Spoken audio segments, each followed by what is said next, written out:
Chip Kelly left the NFL draft without his golden boy, but he's also going to leave Chicago with the majority of his roster intact. And he landed Jeremy Maclin 2.0. Mike Owens is here. I'm Adrian Fedque. We're going to talk about Marcus Mariota. We're going to talk about Nelson Agholor. We're going to talk about why this trade didn't happen. And we're going to talk a little bit about what the Eagles might do today. So, Mike Owens, welcome to the show, man.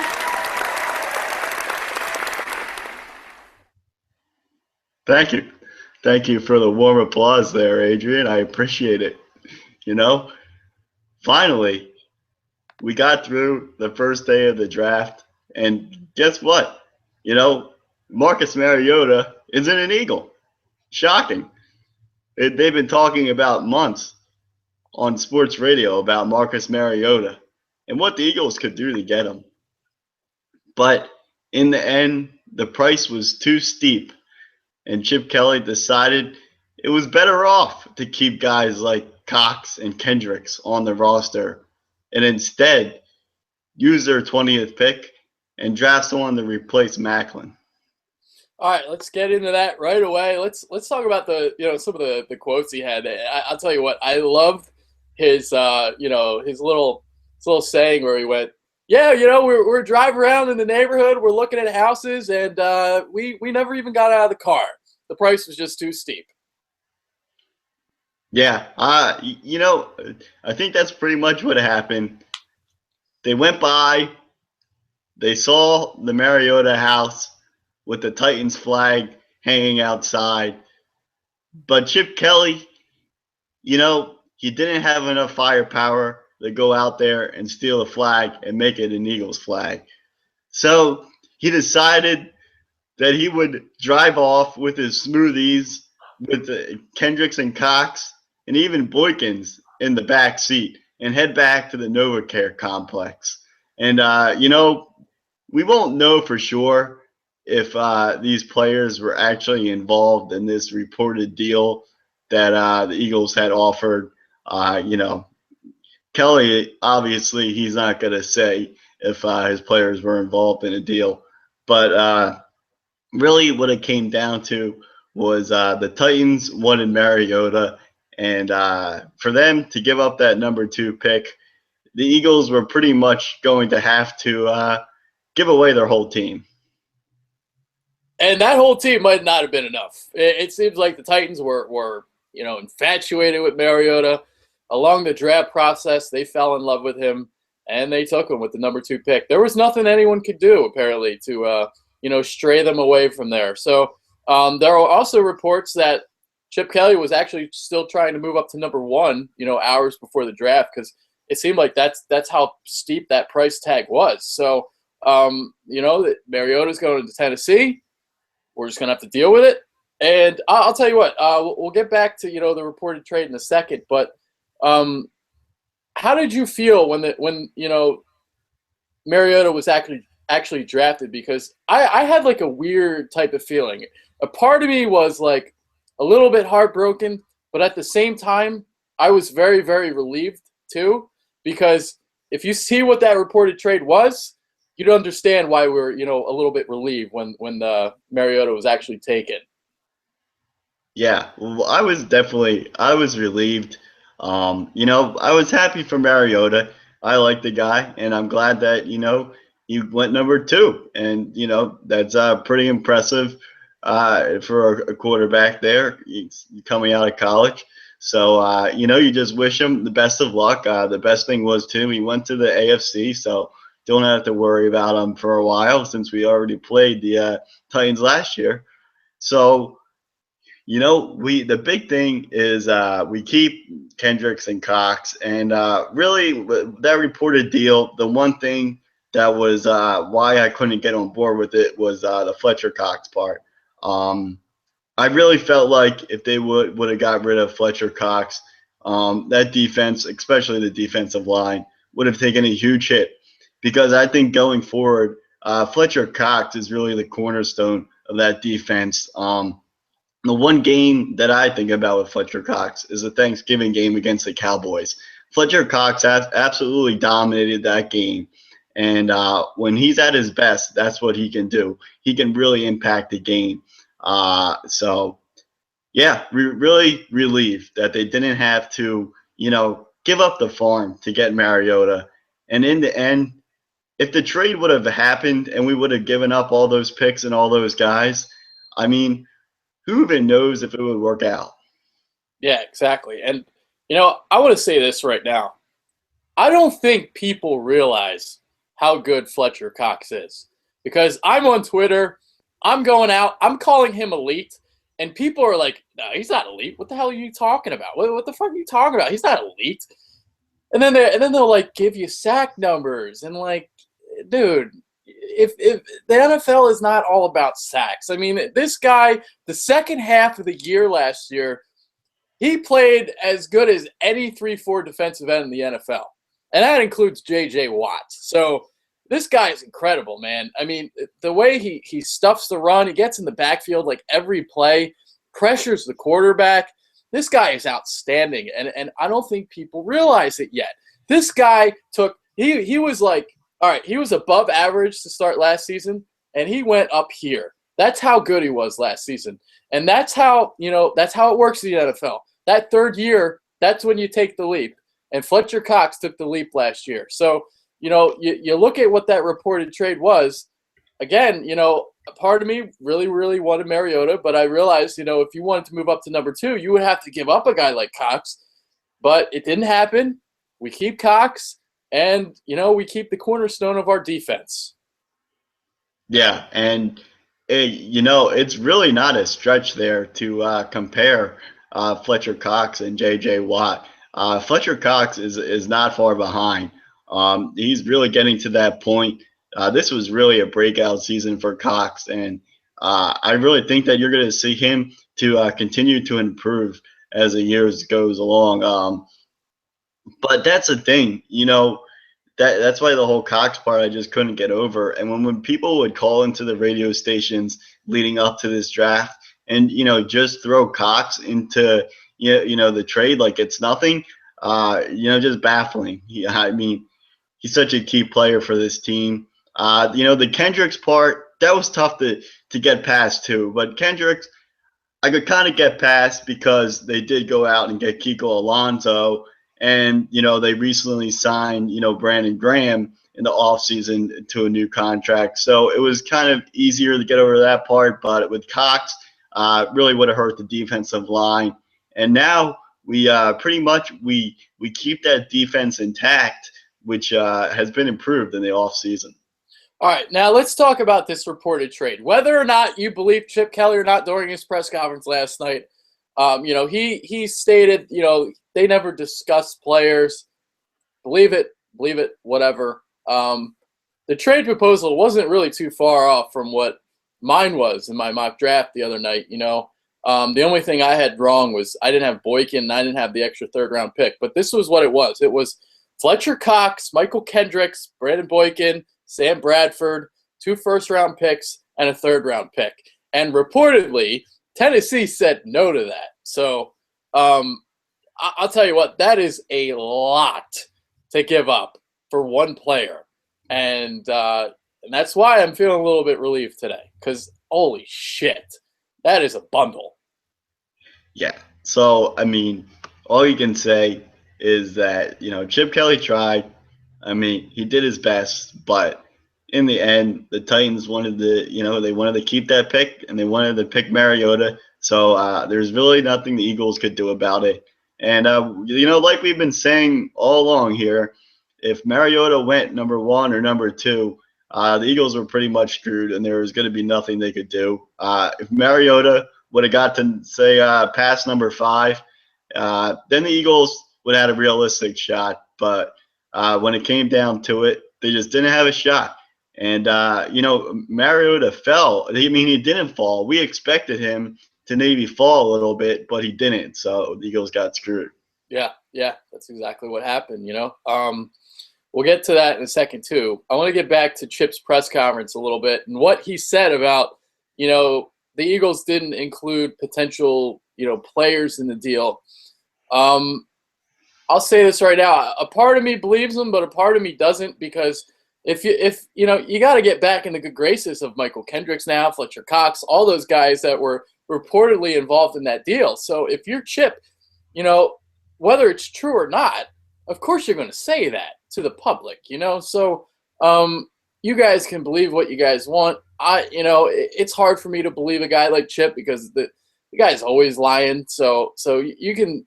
He's not a guy that you can trust. So in Chip, we trust in terms of building a foundation and building a winner. But those press conferences, I don't believe shit he says. Yeah, I mean, when he goes out there and speaks to the public, I mean, he's not going to tell you the 100% truth. So, you know, there's a good chance that the players were involved. So, yeah, I mean, it is what it is. But, you know, in the end, he tried. So we just got to move on. Yeah. And now let's talk about Marcus Mariota a little bit. He's in Tennessee now. You know, the reason why I thought he was going to fall was because when you look at Ken Whisenhunt, he doesn't really fit the mold of what Ken Whisenhunt likes in a quarterback. Whisenhunt likes, you know, those tall pocket quarterbacks, you know, the stiff quarterbacks like a Ben Roethlisberger in the pocket, Kurt Warner, stuff like that. Those are the guys that he likes, and Mariota doesn't really fit that mold. But you know what? When you have a talent like Mariota, sometimes you got to cater your offense around him. And there's a situation like this. We saw it in Philadelphia. Andy Reid doesn't, you know, the way he likes his quarterbacks, he didn't want Donovan McNabb, but he took him because he knew how talented he was, and he built his offense around him. Yeah, sure, you know, McNabb had a lot of worm balls, you know, a lot of inaccuracy, but in the end, McNabb was a pretty good quarterback for, you know, Andy Reid's system. So sometimes, you know, talent like that, you just got to take them, and that's what the Titans did. Yep, nope, you're exactly right. You said it perfectly. And we'll see how Mariota, you know, fares here with the Titans. We'll see what he does. It'll be interesting to see how it plays out with him, you know, not being in, you know, really a Chip Kelly type of offense. Yeah, and you brought up earlier about, you know, how we would have been screwed if he was going to go to the top two. And that's what happened, obviously. And the thing was, I thought he was going to fall to at least, you know, maybe 5 or 6. It never crossed my mind that he was going to go to Tennessee until the last week. So that's when I was like, all right, maybe Tennessee does like him. And Ken Whisenhunt isn't blowing smoke. He's actually being legitimate about him. And because, like, we know football and we know what Ken Whisenhunt likes, and Mariota doesn't fit the mold, but you know, I guess he switched it up this time. So our thing was, all right, maybe he falls to the Jets. And I thought if he fell to the Jets, that trade would have happened. Because all of a sudden, instead of giving up that whole bundle of players that you referenced earlier, it would have only had to have been like Bradford and 2 first-round picks. And that's nothing compared to, you know, what that trade was. So unfortunately, it didn't happen. You got to move on. And from now on, after this video, no more Marcus Mariota talk. And that's a relief in itself as well. That's it. You know, Mariota. That's the last time I'm going to say it. All right. So we won't even talk about him anymore. Nope. Dude, it's hard to let go. It's hard to let go. My heart right now. I'm heartbroken. My poor heart. My poor heart. Ah! All right. Let's talk about who we actually took in the first round of this NFL draft. We took Nelson Agholor of USC. Rashad Perriman was on the board. Byron Jones was on the board. A couple different guys that the Eagles liked. But they went with Agholor. And I'll tell you what, guys. He's a Jeremy Maclin clone. Jeremy Maclin 2.0. This guy is outstanding. His hands are outstanding. His route running is crisp. I love this pick. I'm in love with it. And if you've been watching my videos before, I've been on the Agholor train for a long time. So I love this pick at 20. Yeah, well, there's another reason, you know, they got Agholor, and, well, that's because he's really a Chip Kelly type. He's going to come in, and he's going to follow the commands. And, if you listen to Agholor talk, he really talks a lot like Jordan Matthews, who we drafted last year. So there's a growing trend here. The type of we're getting to know the type of players that Chip Kelly likes. So, this guy, he's going to come in, and he's really, you can expect similar things to what Jordan Matthews does. I mean, he's not going to complain. He's going to come in and he's going to do his job. And the reason why they like Agholor too is because he's versatile. Shocking. It's a trend with Chip Kelly. He can play inside and he can play outside. So we'll see what they do with him. And he's a guy too that he can run vertical straight down the field. So he could be a guy too that they look to throw the deep ball to. So we'll see what happens there. But really, the crazy thing about this is, you call him Jeremy Maclin 2.0 because he is Jeremy Maclin 2.0. I mean, these guys, if you put them side by side, they're identical. They can wear the same clothes. They can wear the same hat. Anything. Another thing is, you go back and you look at where Maclin was drafted. Well, the last time the Eagles, took a wide receiver in the first round, it was Maclin, back in 2009 when he went 19th overall.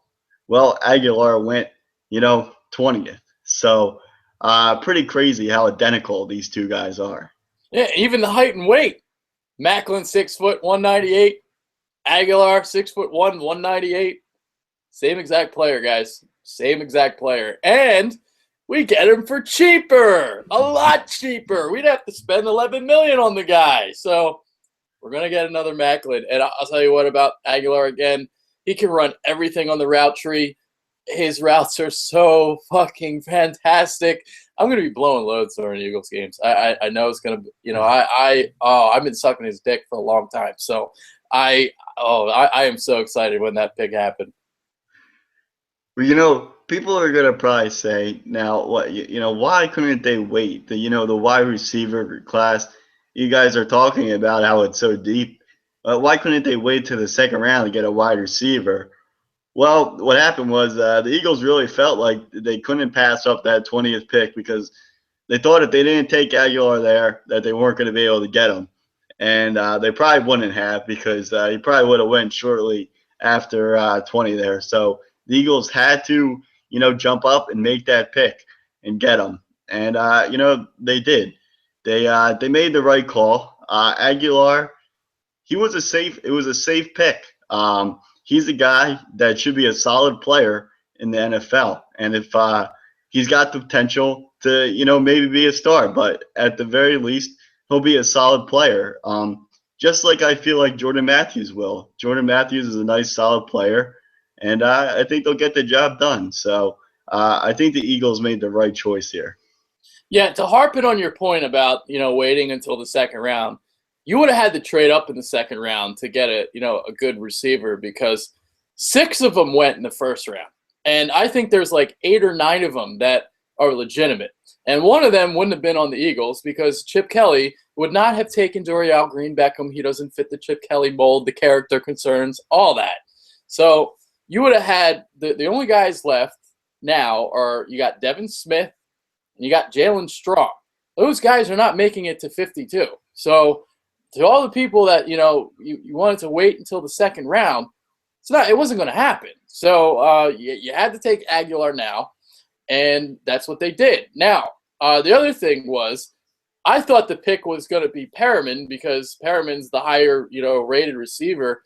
But when the pick actually happened, when we were at 20 and we're waiting for the pick, I wanted Agholor. I didn't want Perriman. I wanted Agholor, and we got him. And I'm glad, Chip went that route. Yeah, pretty much it comes down to they had a feeling with Agholor that he was a safe pick there, and plus Agholor really fits the Eagles system better. Now with Agholor in the mix, we talk about our wide receivers here, and I think that going into this season now with Agholor in the fold, the ace right now is Josh Huff. He's a guy he's really the wild card this season. And I think that he's going to really play a big role. And with that being said, a big role that he needs to step up and fill those shoes. and show why the Eagles drafted him, so early last year.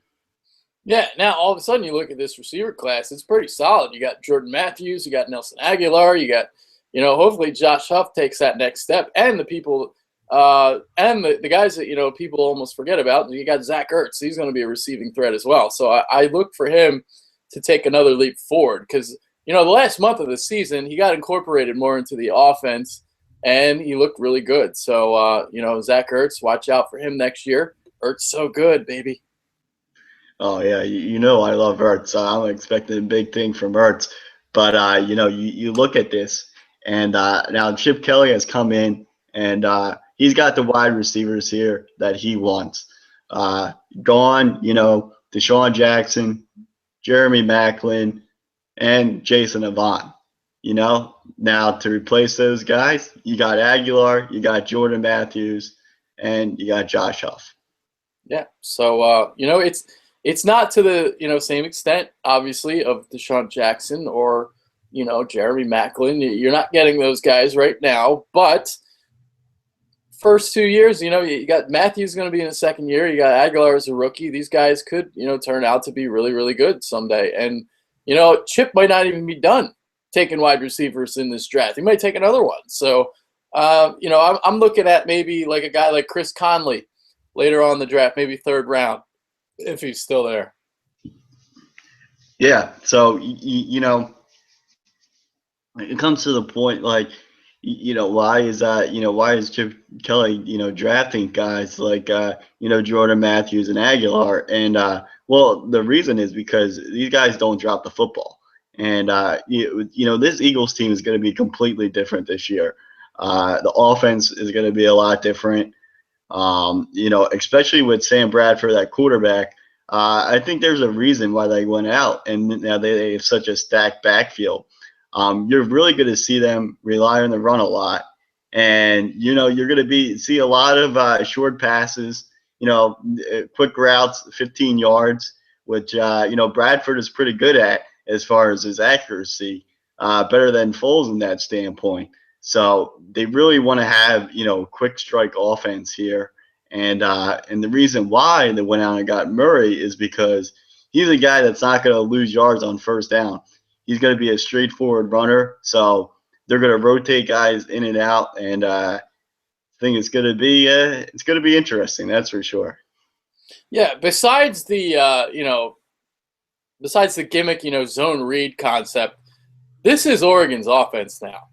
This is what Chip wants. This is what Chip's been, this is what he sees. This is his vision. Because, you look at Oregon and what he had. He always had like 3 running backs, and he always rotated these guys. And before, it was basically Shady McCoy and everyone else. And now you got Murray, you got Matthews, you got Sproles. You got your 3 backs that you can rotate. And they all, can kind of bring different things to the table.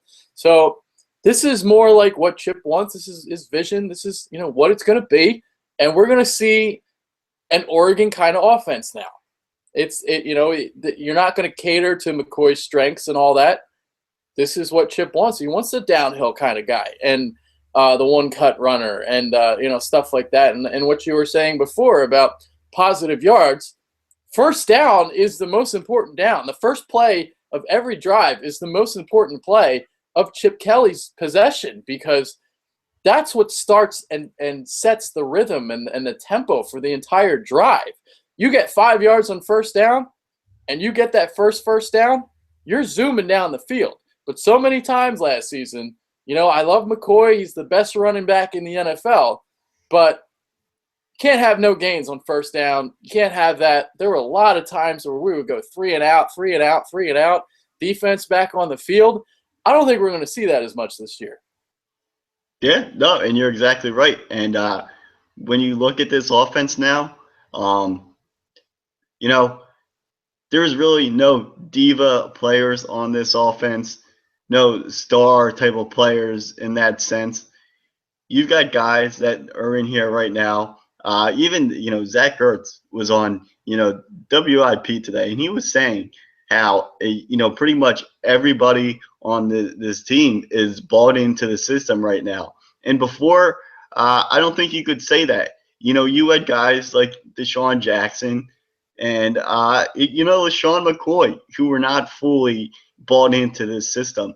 But now Chip Kelly has developed an offense where everyone's going to follow his rules, and no one needs to be the star player. And that's exactly what a Chip Kelly offense is, like you were talking about at Oregon. There's not going to be one guy who's going to want to be the star and celebrate, come out, be outspoken. Everyone's just going to play their role and do their thing. And Chip Kelly is the commander.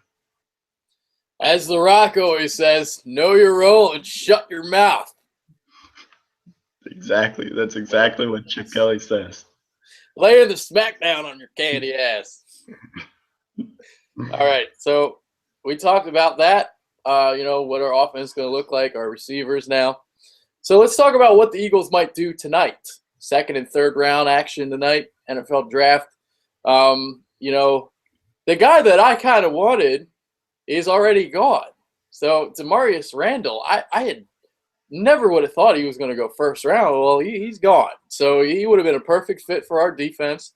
He's the best cover safety in this class. He's a guy that, covered the slot a lot at Arizona State in their zone blitz packages. And, it's a shame that he's gone. So now who knows what they're going to do. And quite frankly, I would not be opposed to not even taking a safety in this class because in this draft, because that safety class is horrendous. It is really, really bad. These guys, that I have ranked third, fourth, fifth, they're like sixth, seventh round talents. They're not any good. So I don't want to waste a pick on a guy that's not that good. Now maybe you take one in the middle rounds and fourth, fifth, sixth round, whatever. Guy like Adrian Amos, for example, he's a guy that the Eagles might be interested in. But I'm not reaching for one. I'll tell you that right now. So second round, I'm hoping, maybe I'm hoping they don't even take a safety. I'm hoping maybe there's a good cornerback out there. You take a guy like, I don't know, Ronald Darby, you got PJ Williams, you got Steven Nelson, Charles Gaines, one of those guys. Or you could even take an edge rusher, even though, we got a couple edge rushers on our team, but the class for, the 3-4 outside linebackers, the defensive ends, it's stacked. So guys that didn't go in the first round, the top 10 edge rushers are all pretty much first round, top second round, middle second round talents. So you're going to have guys like Preston Smith, guys like Eli Harold, Nate Orchard, guys like that might be out there when you pick. And I wouldn't be opposed to taking one of those guys either. No, you're exactly right. I think if you get they're going to go out and, if they get a cornerback, they're probably going to, try to get a cornerback that they can convert to safety too. So they like you're saying, really the safety class is week one. And, somehow everyone's at Landon Collins was apparently the best safety in this class. Well, he hasn't even been drafted yet. So, I mean, he's probably going to go pretty early here in the second round, but that's why, all these mock drafts and everything, everyone had him, going pretty high, but that's why, everyone has their own opinion on things, but you never know what's going to happen. And the way, it fell out, he dropped out of the first round. So, but he's a guy that doesn't really fit the Eagles system, so they probably shouldn't, try to go up and get him. But, yeah, I would look, maybe a cornerback that they can convert to safety or an edge rusher, or really, maybe add another duck to the pond and go Jake Fisher along the offensive line. Yeah, that's the position I forgot to talk about. Offensive line, Jake Fisher will be a guy that might be there. You got some guards. I don't know if you'd reach for Ali Marpet in the second round. Third round, I wouldn't mind him. You got guys like Trey Jackson, Florida State, Josue Matias of Florida State as well. So there's some guys on the offensive line that you can take. There's a lot of guys out there. So I don't the safety that I would maybe look at cornerback / safety is Quentin Rollins of Miami of Ohio. He intrigues me a little bit because he's got 1 year of football experience at the college level. He had 7 interceptions last season. His ball skills are fantastic. Played basketball before, so he's a guy that I would be, if he's there, I'd maybe take a shot at him. But other than that, I know the talk is like Eric Rowe. I'm not big on Eric Rowe, but he might be the guy tonight. Who knows? But it'll be interesting to see what happens. Yeah, Rollins is definitely a guy to keep your eye on. You watch his highlight video, and like you were saying, the ball skills that really strikes you. So he'll be a guy to watch out for, and also Rowe if they decide to, go for that safety route. So see what happens, but hey, you know, once you start getting past the second and the third round here, this is really where all your hard work, pays off. These is why the scouts, do their job. And it's these guys in the later rounds where you really can win in draft.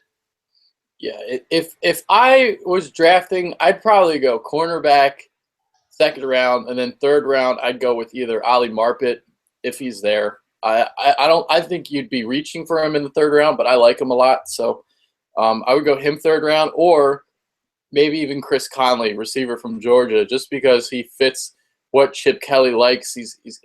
Chip's just infatuated with athleticism, and he's a great blocker on the boundary. The run plays, the screen plays. He's really good at that too, and that's an underrated skill that many fans, that Eagles fans, they don't think about. And Chip likes utilizing that wide receiver screen game, and Conley might be the best blocker in this draft. So he's a guy to watch out for. Third round, maybe. I don't care if you take 2 receivers in this draft. Yeah, really, with the wide receiver position filled up now, defensive back and offensive line really become the positions of need. Yeah. So, yeah, like I said, I'm not opposed to not taking a safety. It's just such a bad class. People might disagree with that. I don't know. Maybe you take like Adrian Amos in the 4th round. Maybe I wouldn't be that opposed to that. I know that's like the name that's linked to Philly, but it's hard to convince me to take one in round 2 if it's not a deep class. So, you're going to be taking a guy in the 2nd round that's really should not be taken until like the 4th or 5th round, and you're not getting good value when you could take someone a lot better. I'd rather have like one of those outside linebackers than a safety in the 2nd round. So even though like outside linebacker is pretty much is a strength for us, but you can never have enough pass rushers, and Marcus Smith sucks, so he's a bust. So I've already given up on him. Yeah, kind of funny how we really just forget about Marcus Smith now. He's really just lost in the shuffle. I don't think that guy has any shot now. Our front 7 is stacked, so it's kind of a shame that we had to waste that 1st round pick on him. And I guess pretty soon he will be, probably joining Danny Watkins in the fire company down there in Miami. I also wouldn't be opposed to, depending on how far he falls, trading up in the 2nd round to get Jalen Collins, because I think Collins, I had him in my mock draft. I had him going early 2nd round. He is like a 1st round talent though, but he's a press corner. He fits what we like to do. I do think he's a little bit raw. He's a little bit of a project, but I think he's a guy that can be a pretty solid corner. So I would maybe think about trading up to get him, because he's not going to fall to 52. I doubt that's going to happen. Yeah, no, trading up is definitely a real possibility, especially if the Eagles see someone that they like. All you have to remember is that Chip Kelly traded up one time in the 4th round to get Matt Barkley. Oh, God. Well, let's hope he doesn't trade up in the 2nd round to get Brett Hundley. Oh, God. No. I think that we have enough quarterbacks to throw right now in training camp. In fact, we have so many quarterbacks to throw in training camp that G.J. Kinney, who's been like the 4th string quarterback here for the last few years, is not even a quarterback anymore. We have so many quarterbacks that he needs to become actual member of the team. Special teams, really, he's going to be used on. So, yeah, even G.J. Kinney can't even be a quarterback anymore. Oh, boy. Too many ducks in the pond. Too many ducks. Too many. All right. So, yeah, I mean, it's been a full-packed show. I think we've covered pretty much everything. We talked about Mariota. Hopefully it's the last time we talk about him, even though we may bring up his name again because we're going to do a full recap show. I hope to stray away from him, but people might want to hear our opinions again. But what we said today isn't going to be any different than what we're going to say in a couple days. So maybe we will stray away from him. But yeah, like we got Nelson Agholor. I like the pick a lot, and let's see what we do tonight. So with that being said, final thoughts time, bud. Yeah, it's final thoughts time. And, this is something that we have to talk about. Jameis Winston. I don't know if the guy can get any dumber, but he probably did one of the stupidest things ever after he got drafted. So, a little bit after he gets drafted, he got some crabs from someone. One of his friends, I don't know, there's this thing. He was at a charity event a while back, did a favor to some guy, so he sent him some crabs. Well, Jameis Winston decides that he's going to throw on his, new Bucs jersey and eat the crabs and take a selfie of himself. Well, Mr. Winston, you must have forgot about that time when you went to the store and stole the crab legs. I don't know how that escapes your mind and why you thought at that moment in time, right after you got drafted and entered the National Football League, you decided you would take a picture of yourself in your new uniform eating crab legs. So Jameis Winston gets the award for being the biggest idiot on day one of the NFL draft. Fuck you, Jameis. Hey, oh, boy. At least he gets to stay in Florida, so he's used to those, Florida crab legs. Oh man, dude, he's gonna be good though. But oh my god, he is fucking stupid. He's so dumb. Like his decision-making skills are he's awful. He's awful. He's just terrible. But whatever. It took 30 minutes for him, the controversy to start. Yeah, that's just a start. Who knows what the guy will do next? He's not very bright. He's probably going to be, a hell of an athlete in the NFL, but as far as his brains go, I think he's just lacking a few cells there. So as long as he doesn't, start hanging out with Johnny Manziel, he might be all right. Yeah, seriously. I mean, Jesus. All right.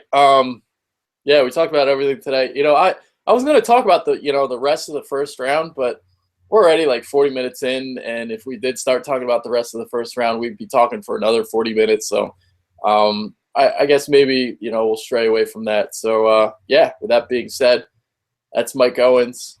I'm Adrian Fedke. Later, guys, and hopefully we can do a show, in a couple days once this draft is over. Pending our schedules. Schedules always get in the way. They always get in the way. That they do, but yeah, we'll have a full recap of all the Eagles picks, and we'll analyze it. All right, so we're out of here. Go Birds, baby. Go Birds. Marcus Mariota isn't coming. He's not coming. He's not coming, guys. Later.